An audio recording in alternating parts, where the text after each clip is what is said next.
Дорогие друзья, любители охоты, рыбалки, активного отдыха и экстрима, я Илья Борисов, и я приветствую вас на канале Охота и рыбалка в Якутии.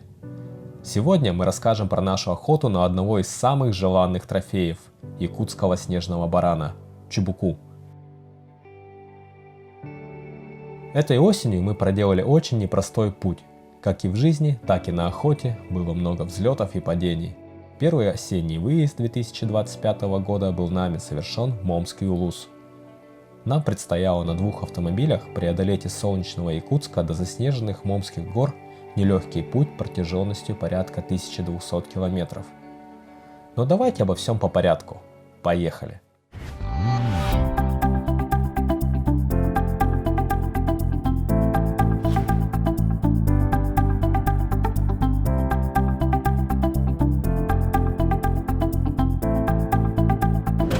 Нам ехать далеко, по дороге несколько заправок еще нам предстоит. Мы сейчас на выезде из города, сейчас зальем полные баки и уже в путь.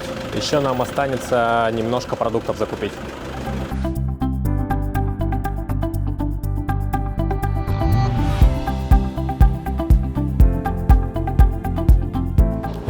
Чтобы в дороге как бы веса много не было лишний раз, я думаю, что мы канистры заправим уже позже, даже думаю на последнюю заправку оставим. У нас последняя заправка в Уснере будет. И вот, наверное, там и заправимся, чтобы по горам не ездить с лишним весом. Тем более часть канистр мы привязываем на крышу. Ну и, естественно, дисбаланс большой, там перевалы, все такое не очень будет хорошо ехать. Поэтому максимально отдалим этот момент и пока просто на баках поедем.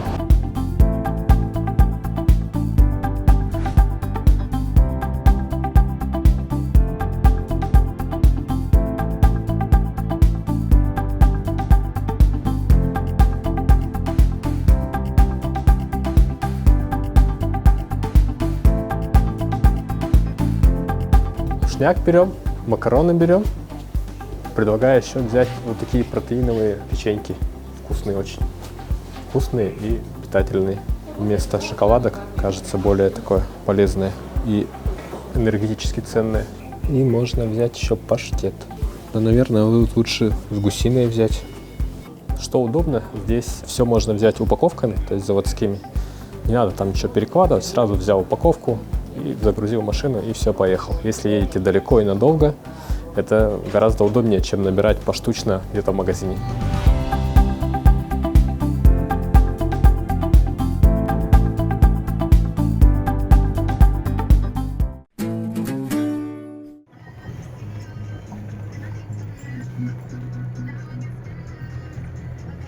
Команда у нас состоит из 5 человек. Выезжаем мы на 2 внедорожниках. У меня Toyota Hilux, у которого уже далеко не первый трип, и Toyota Surf моего приятеля Петра, имеющий тоже довольно внушительный послужной список.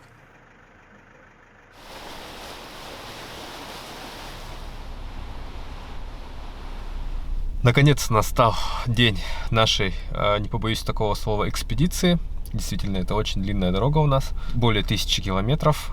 Сейчас мы уже находимся на пароме, на переправе через реку Лену. У нас предстоит 2 переправы, вот эта переправа и еще через реку Алдан одна переправа в районе Хандаги.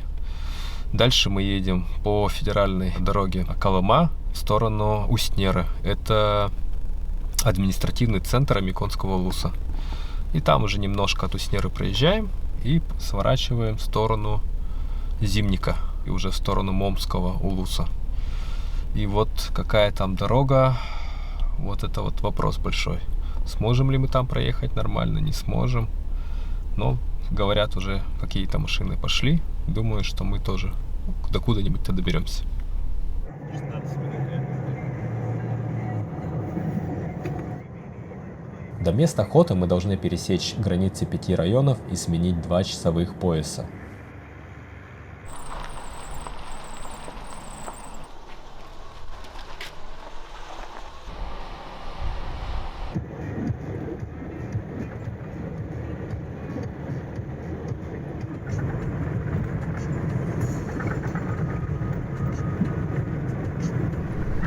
Так, мы продолжаем наш путь.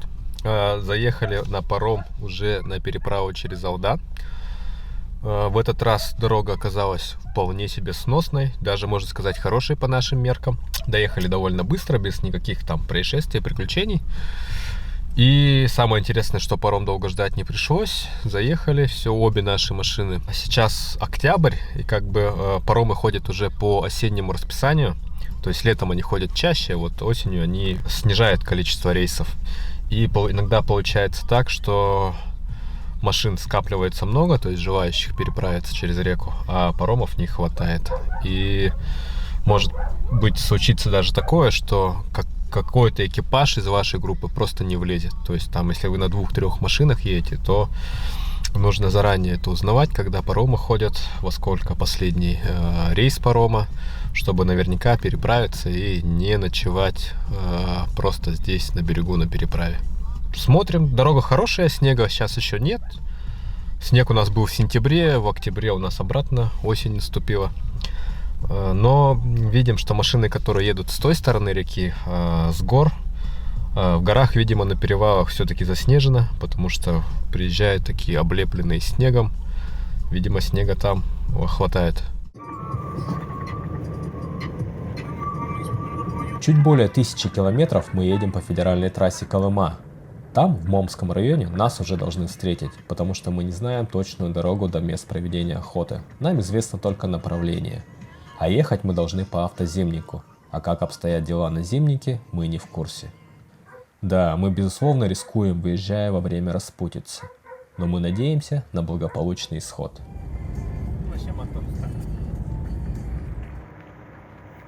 Это местность Шаман. Тут круглогодично бьет незамерзающий ключ. Все, кто едет по этой трассе, обязательно останавливаются здесь, набирают воду и загадывают желания.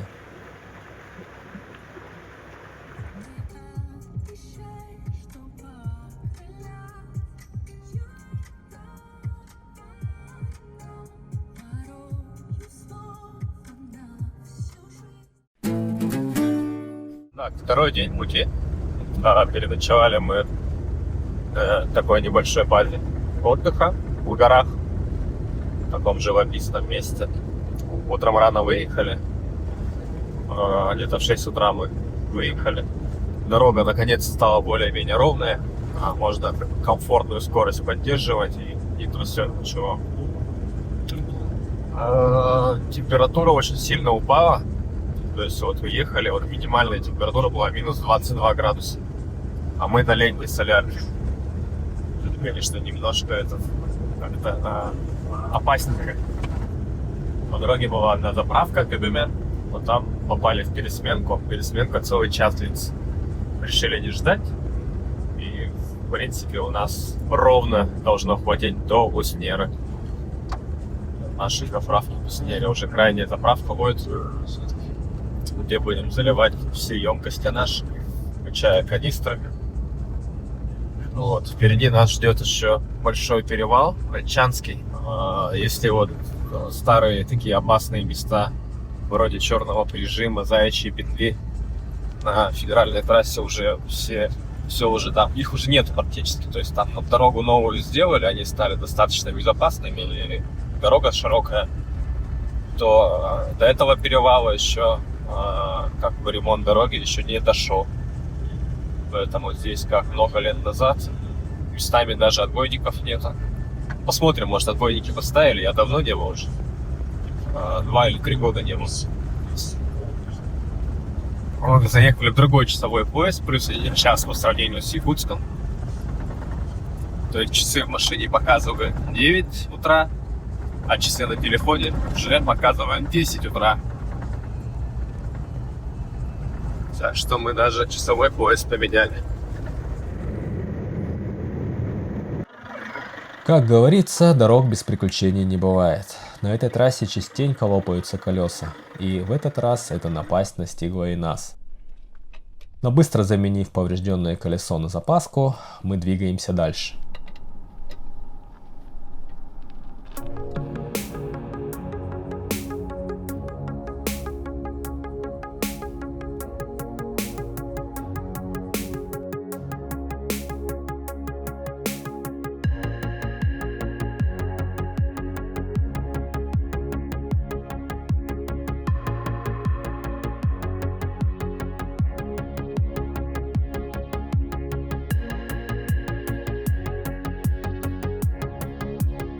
Ольчанский перевал – это живописный, но суровый горный перевал. На якутском языке звучит как Волчан-Дабан, переводится «подъем юнец». Пиковая высота находится примерно в 1183 метрах над уровнем моря. Он требует осторожности из-за погодных условий и гололедицы.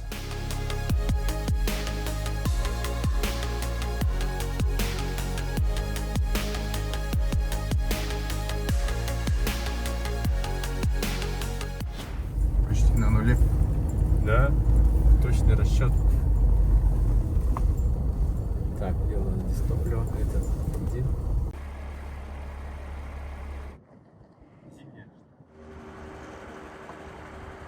Залив в Уснере полные баки дистоплива, а также заправив свои канистры, мы выдвинулись дальше. Проехав около 80 километров по федеральной трассе, мы повернули уже на автозимник.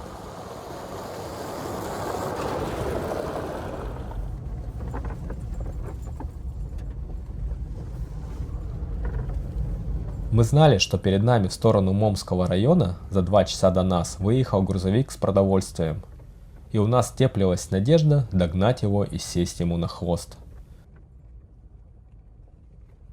Вначале дорога по автозимнику была вполне себе неплохой, так как ее делают старательские артерии для своих нужд. Но затем начались настоящие испытания. Мы поняли, что впереди идущую машину мы вряд ли догоним. Молоток Петра. Газген.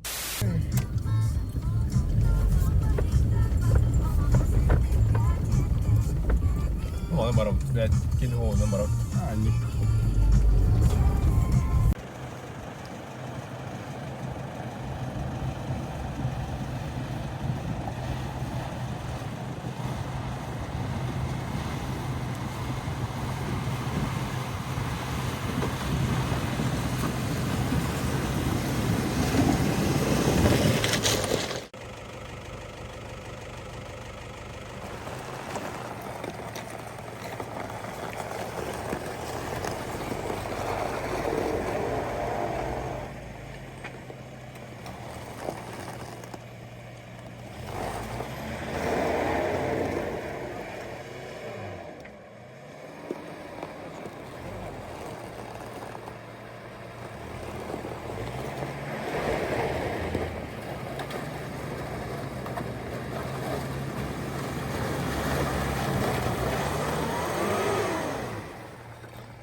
Подножка выкупила, блядь. Смотрим, идет вторая. Стой.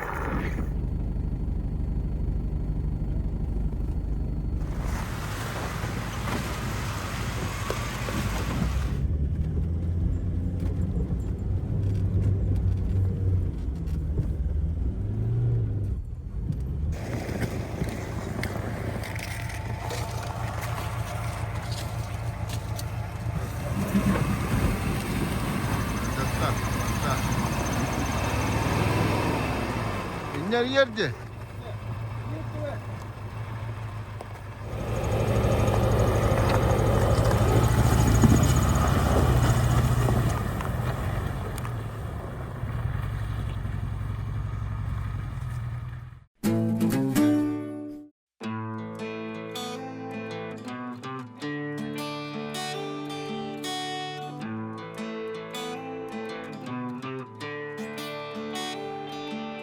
Сейчас речка уже замерзает, идут торосы, лед и резко похолодало. Мы смотрели по прогнозу, по ночам было минус 10, минус 15, вчера было минус 20, и толщина льда увеличилась. Машина уже не может ломать лед, то есть наши легковые машины уже просто так не могут проехать, то есть им сложно. В некоторых местах мы еле вытягивались, застревали, тросами привязывались в воде стоя. Машины после этого все во льду. Поэтому было принято решение ночью не гробить машины и самим не мучиться, а встать на ночевку. Уже поздно было, уже к ночи мы встали на ночевку и решили ждать встречающую нас команду.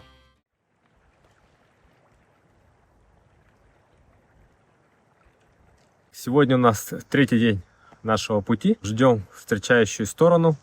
Они там немножко подсломали, сейчас подремонтируются и должны приехать к обеду, наверное. Но решили время зря не терять. Скоро мы доедем до наших угодий уже, где будем охотиться. И чтобы там не шуметь, вот заранее решили пристрелять наши карабины. Вообще всем рекомендую, всем охотникам, чтобы не было никаких сюрпризов неприятных, знать бой своего оружия. Мы взяли такой переносной гонг. Ну, сейчас на небольшое расстояние вначале поставили, тут где-то около 250 метров. Достаточно, чтобы понять примерно, как работает ваш карабин с этим боеприпасом. Вот, сейчас пристреляем, тем более у ребят там новая оптика. Они хотят уже точно знать, куда стреляет их карабин и как, что, какие поправки делать. Погода отличная, светит солнце, штиль. Немножко морозно, около минус 20 градусов. Ну, для пристрелки все нормально. 221 метр. Ну, конечно, близковато. Ну, что поделать. Дальше мы просто не смогли пройти из-за полыни. А так, хотели поставить на 300 метров. Но там вода, а мы пошли в ботинках, не смогли перейти. Для проверки боя, в принципе, 200 метров. Достаточное расстояние.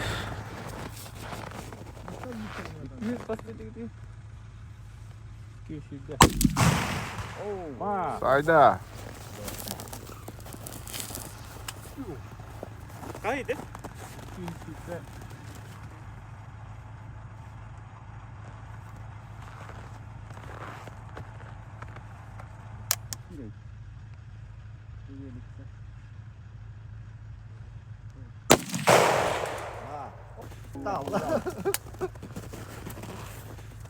Ну, попал.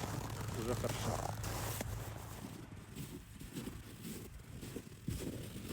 Наверное, я все-таки сюда попал. Не выдержал. Вот до меня стрелял. И он так прям, хоп, хорошо подкинулся. Скорее всего, вот вниз он подкинул. А, да, вот у меня двухэлементный сердечник. Патроны Seedfire с двухэлементным сердечником. Вот половина ровно стала сердечника. Вот здесь. Пристрелка показала, что оптика все стоит нормально, ничего не сместилось, СТП не сместилось, хотя оптику снимал несколько раз. Попадание первым же выстрелом меньше 1 угловой минуты, даже 0,5 угловых минут. Это очень хороший результат. Оптика Artelf 2.12/44, карабин Tiger, калибр 7,62/54. Патроны у меня Seedfire повышенной кучности с двухэлементным сердечником. Оптика такая, можно сказать, универсальная. Взял специально, чтобы была минимальная кратность. Тут 2.12. Это, можно сказать, практически загонник. Ну и с возможностью стрелять на более-менее дальние расстояния. Там 300-400 метров с такой кратностью можно нормально стрелять. Нормально себя оптика показывает. Не сбивается ничего. Кольца тоже Artelf на быстросъемах. Несколько раз снимал, ставил. Все, СТП ничего не уходит никуда. Поэтому на сегодняшний день доволен этой оптикой. Это первый серьезный выезд ее и посмотрим, как она себя покажет. Это второй сезон. Я в прошлом году начал охотиться вот с этим карабином «Тигр». Калибр хороший, достаточно мощный, 7,62 на 54. Позволяет стрелять на дальние расстояния. Ну, как дальние расстояния? Дальние расстояния для охоты. То есть 500-600 метров для него это вполне себе достижимое расстояние, и при этом убойность калибра сохраняется на этом расстоянии. В принципе, дальше, чем 500 метров, я практически никогда не стреляю. То есть там есть шанс промаха, есть шанс попасть не по месту, будет подранок, потом все выходящие проблемы с подранком. Добрать подранка надо, не дай бог он еще уйдет. Зачем это нужно? Для охоты, в принципе, такие расстояния в пределах 500 метров, это вот реально. И, соответственно, оптика тоже. То есть на 10 кратах на 500 метров можно стрелять. Конечно, там уже 700-600 уже такой оптики недостаточно. Нужно более, как бы, помощнее оптика. А так для меня вот самый универсальный карабин, я думаю, «Тигр». Правда, он у меня длинный. Очень неудобно. То есть, если блейзер, он вот здесь где-то заканчивается, и легче, наверное, на килограмм блейзер, чем вот этот вот комплект, то это длинный. Ну, с блейзером сейчас проблематично. У нас хорошие патроны я сам не снаряжаю, покупаю. То есть сейчас боеприпас стоит непомерно дорого. А здесь валовый боеприпас стреляет, грубо говоря, одну МОА. Ну, одна угловая минута для охоты — это более чем хороший результат. Если стрелять сериями небольшими по 3-4 выстрела, одна МОА сохраняется. 5-6 уже ствол греется, уже начинает куча расходиться. Ну, в принципе, 5-6 выстрелов — это редкость. Обычно 2-3. Все, это если не один. 2-3 выстрела делаешь, и достаточно. И полуавтомат позволяет сделать эти 2-3 выстрела с очень высокой скоростью. И вот мы видим, как в нашу сторону движутся два силуэта. Сразу поняли, что это за нами.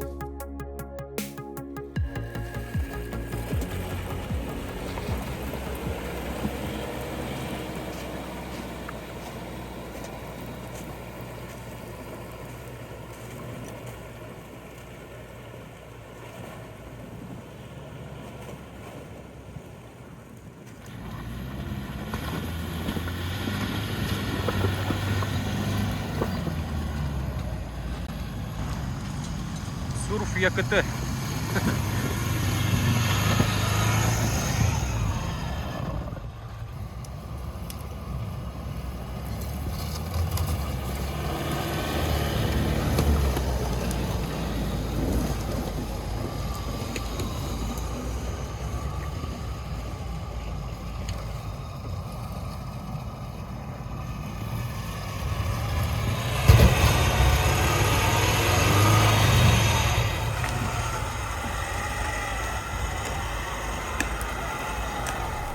Путь очень тяжелый, это мягко говоря.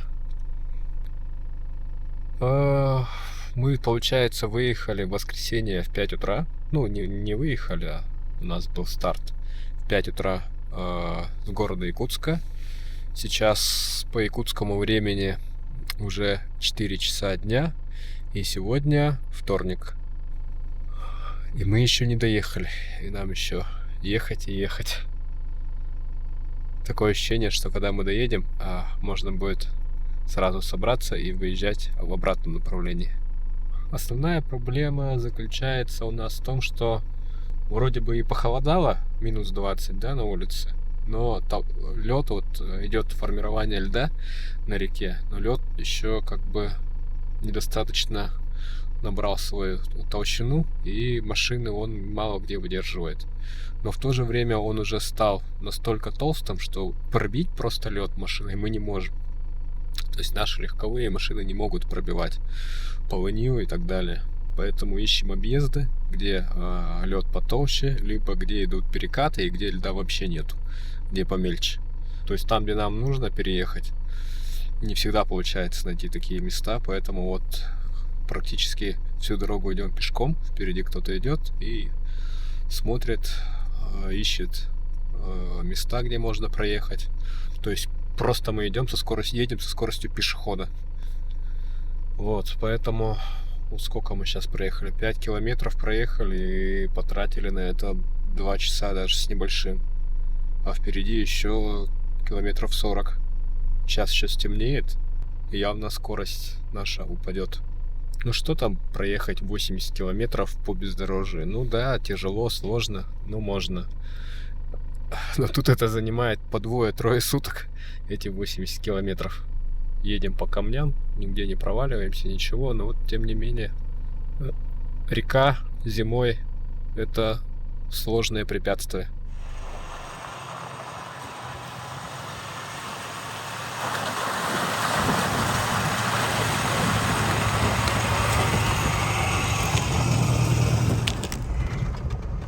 هذا بغى هنا رخان.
Да, мы преодолели сложнейший путь на легковых автомобилях.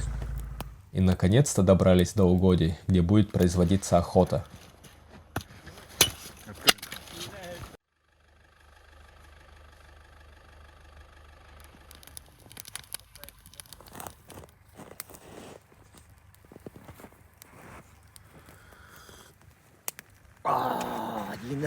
Чуга утта.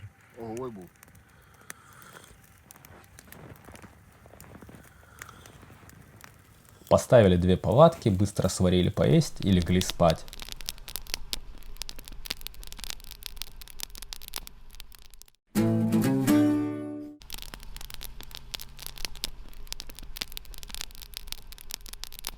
На утро мы обнаружили, что база у нас стоит в таком красивом месте.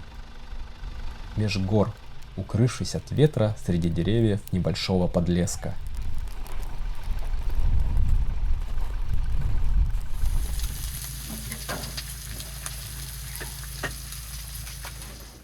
Наконец-то этот день свершился. Мы доехали до места охоты вчера вечером, и сегодня утром вот немножко отъехали, сократили себе путь на машине. Сейчас пойдем в горы. Уже заметили свежие следы сегодняшние баранов. Так что настрой у нас боевой, настроение поднялось. И с оптимистичными мыслями сейчас пойдем в эту сторону. Разведка такая, так сказать, разведка боем будет. Ну, надеюсь, Байнай будет с нами, и все наши труды восполнятся достойным трофеем.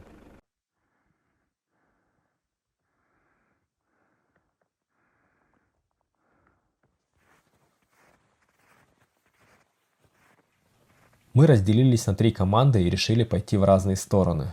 Мы вдвоем прошли совсем недалеко и увидели первых обитателей Момских гор. Увидели первого барана. Самец, ну такой молодой, рога не очень большие. Но он в очень неудобной позиции для нас. Во-первых, он уже нас увидел. Во-вторых, гора такая, что ну никак к нему не подобраться. Напрямую слишком крутая, а сверху одни обрывы. Поэтому остается ждать. Сейчас посмотрим, что он будет дальше делать, куда пойдет. Ну, если развернется, уйдет, ну, что делать, нам придется тоже дальше идти, потому что его вот с нашей позиции, ну, никак не взять. Он сейчас стоит там, немножко кормится и на нас поглядывает. Где-то, не знаю, это километр с лишним до него. Даже, не знаю, надо посмотреть по карте. Думаю, 1200-1400 метров.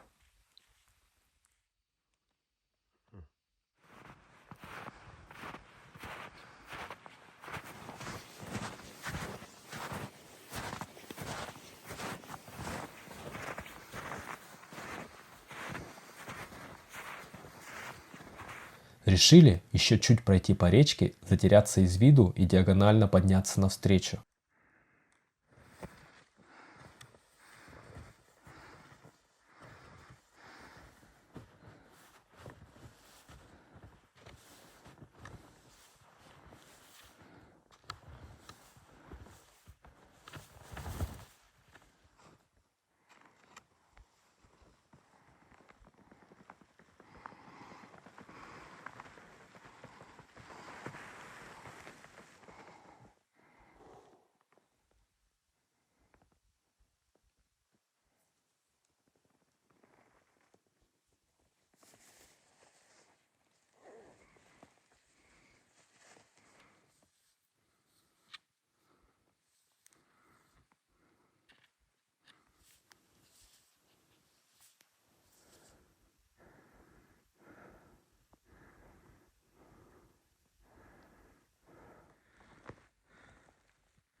В планах это должно было занять пару часов, но подъем занял намного больше времени.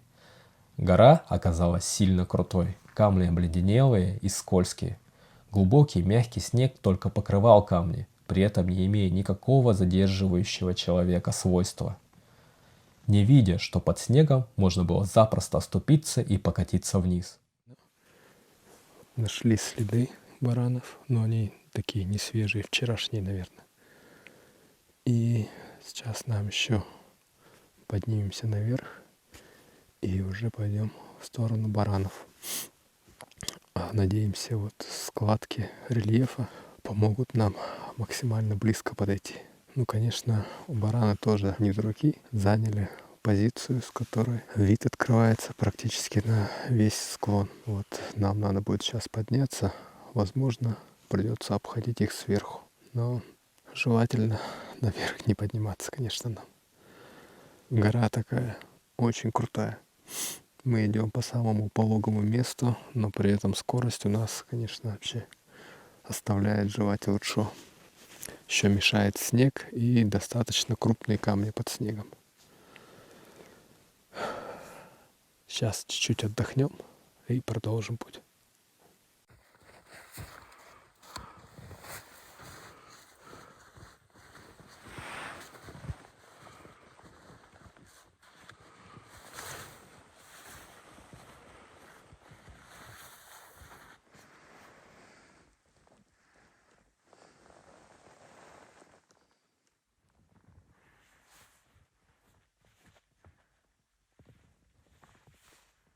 Потихоньку мы все же подошли до места, где 3-4 часа назад видели Чубуку.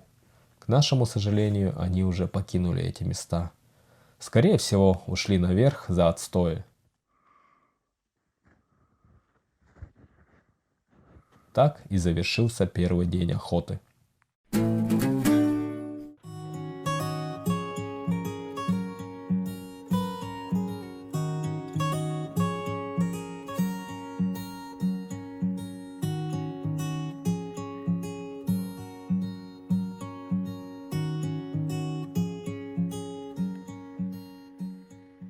Подъем у нас тоже сегодня непростой. Решили по речке пройти, но снега много. Как это речка? Это ручей просто, это распадок. Соответственно, внизу распадка, много снега, и под снегом большие камни. Опять. Должны перевалить через хребет и посмотреть. То есть мы сейчас поднимаемся с теневой стороны хребта, а должны быть, естественно, с солнечной стороны, с южной стороны. Вот туда мы должны дойти и посмотреть. Как бы вдоль нашего пути явно не будет баранов, но вот может быть на той стороне. А так, конечно, сегодня так не такие оптимистичные у нас настрои, потому что вчера-то хоть видели баранов перед тем, как подниматься, а сегодня нет. Сегодня так идем на обум, можно сказать. Так, конечно, горы сложные. Далеко не в каждую гряду можно подняться, поэтому выбираем пути более-менее проходимые для нас.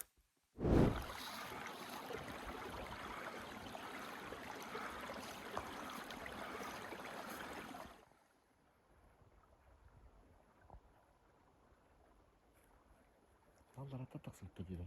Алларатта бұл, аллараттың тасты бұл. Матты. Сураты. Оны түрет. Орс істейті вот. Мантынды. Қас метр олай дейді.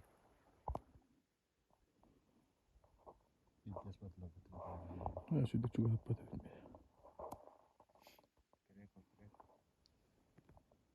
Бля, бана келіп тақсып тұрды ғой мантын. Мантын тыгыдын. Ветер. Стенды. Прием. 12 чубук оны көтөрдүбүт онна.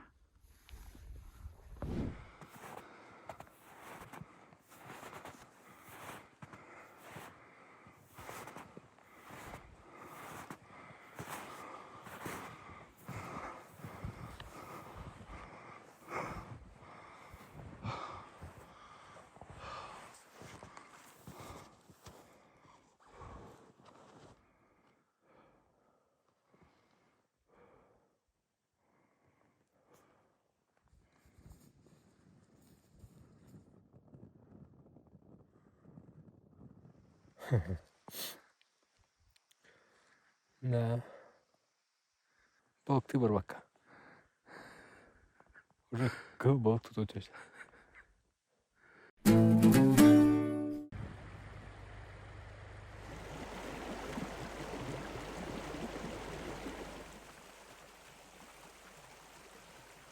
Действительно, уникальная момская природа. Ее флора и фауна богата своим животным миром.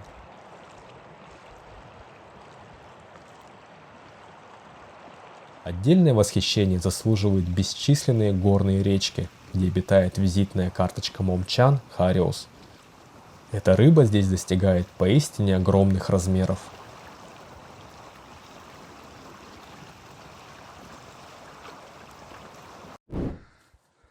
И вот настал последний день охоты.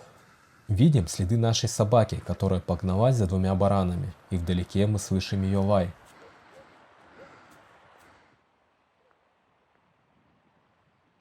Здорово, көрдің? Посередине. Өтір.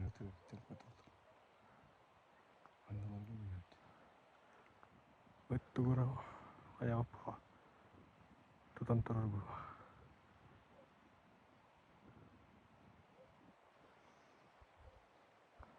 Со стороны ребят мы увидели 2 снежных баранов и сообщили второй команде, которая выдвинулась им навстречу. Прием, эдики справа хаяга направление к чуваку вороне.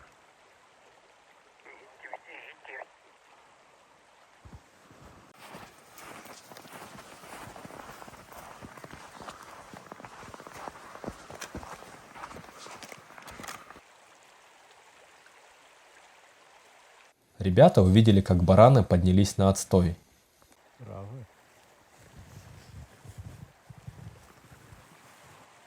Им осталось только под прикрытием собачьего лая подойти к ним снизу.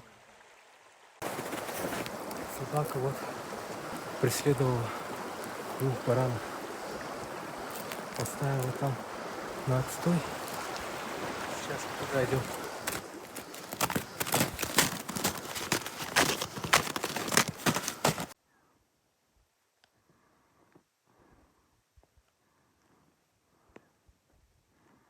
К сожалению, из-за реки мы не можем приблизиться.